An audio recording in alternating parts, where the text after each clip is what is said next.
Olá, meu amigo, minha amiga. No vídeo de hoje eu quero passar para vocês um panorama de se haverá uma segunda onda de Covid-19 aqui no Brasil ou não. E se essa segunda onda vier, como será? Quando será? Nós estamos preparados para enfrentar essa segunda onda? São essas questões que eu vou comentar com vocês nesse vídeo. Antes disso, eu quero só te pedir para continuar apoiando o nosso canal, se inscreva aqui no canal e ative o sininho da notificação. Eu sou o Paulo Henrique, biólogo e dentista, mestre e doutor em microbiologia e imunologia e professor universitário.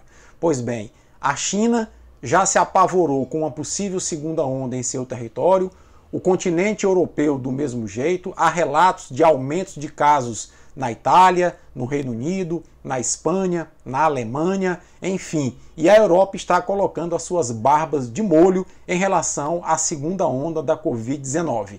Essa segunda onda já é uma realidade em muitos países, mas o país, por incrível que pareça, que conseguiu conter a segunda onda de Covid-19 foi a Itália. E basicamente os italianos conseguiram conter essa segunda onda que eu vou te mostrar aqui nesse gráfico. Se você prestar bem atenção nesse gráfico, você vai observar que a Espanha, França e Reino Unido estão com a quantidade de casos agora de agosto a setembro muito aumentados.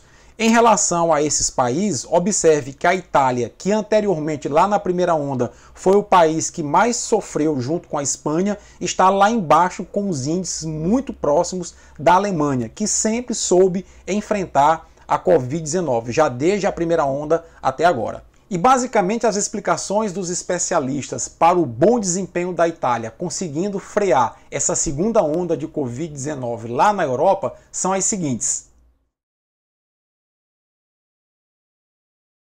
Pois é, o confinamento rígido, o isolamento social rígido foi adotado agora no início de agosto, meados de agosto na Itália. Por quê? Porque eles compreenderam que aquela experiência lá do início do ano, de fazer um isolamento no início, principalmente na cidade de Milão, na Lombardia, e depois flexibilizar, achando que a coisa estava sob controle, foi o que fez acontecer o boom de casos na Itália. Agora não, ao primeiro sinal de uma segunda onda, o governo italiano rapidamente adotou medidas rígidas de isolamento, determinando o fechamento de restaurantes, bares e casas noturnas e determinando que as pessoas só poderiam sair à rua utilizando máscara. Esse foi o primeiro fator apontado pelos especialistas que está contribuindo para a Itália segurar a segunda onda da Covid-19. O segundo fator apontado pelos especialistas é a disciplina da população em seguir as diretrizes estabelecidas pelo governo. Talvez pelo fato de a primeira experiência lá atrás, no início do ano, não ter sido muito boa. É bom lembrar que os italianos conviveram com cadáveres dentro das suas casas, dentro de seus apartamentos, por até 48 horas, porque os serviços funerários na Itália estavam superlotados. Isso pode ter causado um trauma na população que passou a seguir as orientações à risca do governo em relação ao controle da segunda onda de Covid-19. Ou seja, a população está efetivamente contribuindo agora nesse segundo momento de crescimento de casos na Europa. E o terceiro fator apontado pelos especialistas é a testagem eficaz que a Itália adotou agora nesse segundo momento de agosto para cá. Não basta testar as pessoas e testar os contactantes dos casos positivos. Os italianos estão testando em rede. Eles testam as pessoas com suspeita de Covid-19 e aqueles casos que são positivos, uma equipe sai testando todos os contactantes daquele caso e os contactantes dos contactantes. Ou seja, é a testagem em rede. Com isso, eles conseguem detectar casos que não conseguiriam detectar normalmente e põe esses casos em quarentena. Isso tem contribuído, de acordo com os especialistas, para uma grande redução no número de contaminados na Itália durante essa segunda onda. A mortalidade na Itália também é muito baixa. Para vocês terem uma ideia, se equipara à da Alemanha. Na Itália, por exemplo, nessa segunda onda, estão morrendo 2 italianos a cada 1 milhão de habitantes. Para você ter uma ideia, se a gente compara com a Espanha nessa segunda onda, estão morrendo 22 espanhóis a cada 1 milhão de habitantes. Ou seja, o índice de mortalidade na Espanha, quando comparado à Itália nessa segunda onda, é 11 vezes maior. E aí você me pergunta, e a situação do Brasil? Bom, a situação do Brasil ela é relativamente complexa e não dá para a gente tentar adivinhar. Eu te citaria um trabalho publicado em julho de uma biomatemática portuguesa chamada Gabriela Gomes, que disse o seguinte: as pessoas pensam que a taxa para se atingir a imunidade de grupo ou a imunidade de rebanho para a Covid-19 é entre 50% e 70%. Ela disse não, é entre 10% e 20%. E ela publicou esse trabalho, um modelo matemático que analisa os fatores de risco diferenciais de cada pessoa. Isso explica, por exemplo, por que uma pessoa jovem pega a Covid-19 numa residência e as pessoas que convivem com ela de maior idade não pegam. Então esse modelo da Gabriela Gomes, ele tenta diferenciar os fatores que tornam as pessoas predisponentes a desenvolver a Covid-19. E na conclusão desse trabalho dela, essa imunidade de grupo ou imunidade de rebanho para a Covid-19 estaria oscilando entre 10% e 20%. Essa é a boa notícia. Se isso realmente for verdade e nós levarmos em consideração que no Brasil, oficialmente, tem 5 milhões de pessoas infectadas com a Covid-19 e os institutos de epidemiologia de Ribeirão Preto e da Universidade de Pelotas dizem que esse número pode ser até 8 vezes maior, nós teríamos já hipoteticamente no Brasil cerca de 40 milhões de brasileiros que contraíram a Covid-19, sendo que a maioria não foi diagnosticada, porque o Brasil testa muito pouco.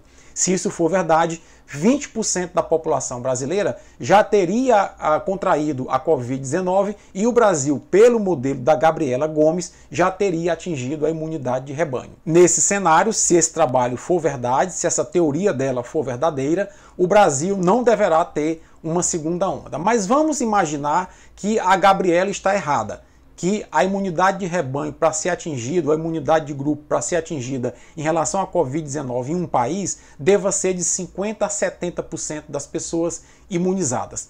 Nesse sentido, como o Brasil está partindo para uma reabertura da economia agora, nesse presente momento, inclusive com a abertura de várias atividades econômicas, as pessoas estão se expondo mais, estão saindo mais. Seria então razoável se prever que entre novembro e dezembro, principalmente porque nós estamos tendo um período eleitoral onde as pessoas estão fazendo campanha, estão se expondo mais, seria razoável se prever que entre novembro e dezembro nós teríamos uma segunda onda de Covid-19 aqui no Brasil.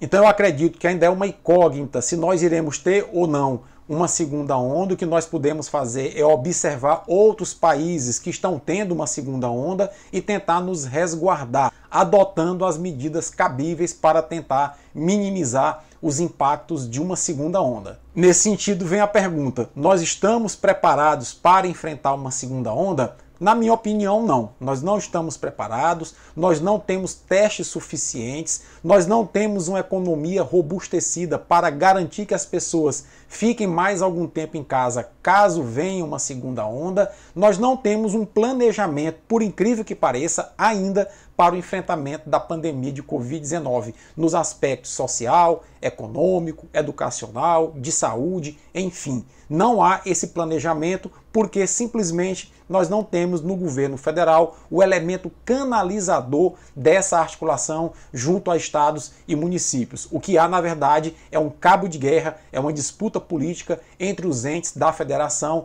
para saber quem manda mais e quem aparece mais no combate da Covid-19. Então, isso é muito ruim, isso é muito negativo, evidencia que a gente não tem preparo para enfrentar uma segunda onda. E tomara que o modelo matemático da Gabriela Gomes esteja correto, ou seja, que se 20% da população contraiu a Covid-19 e desenvolveu imunidade para a Covid-19, a população já atingiu a imunidade de rebanho. Se isso for verdadeiro, repito, nós não teremos uma segunda onda de Covid-19 aqui no Brasil. Mas eu acredito que a gente não deva trabalhar jogando dados e esperando acertar no jogo de dados. É necessário sim que o governo urgentemente coloque as barbas de molho mais uma vez, porque uma segunda onda de Covid-19 no Brasil é possível sim, e se ela vier, será desastrosa para a economia, desastrosa para a saúde das pessoas e para a educação de milhares de jovens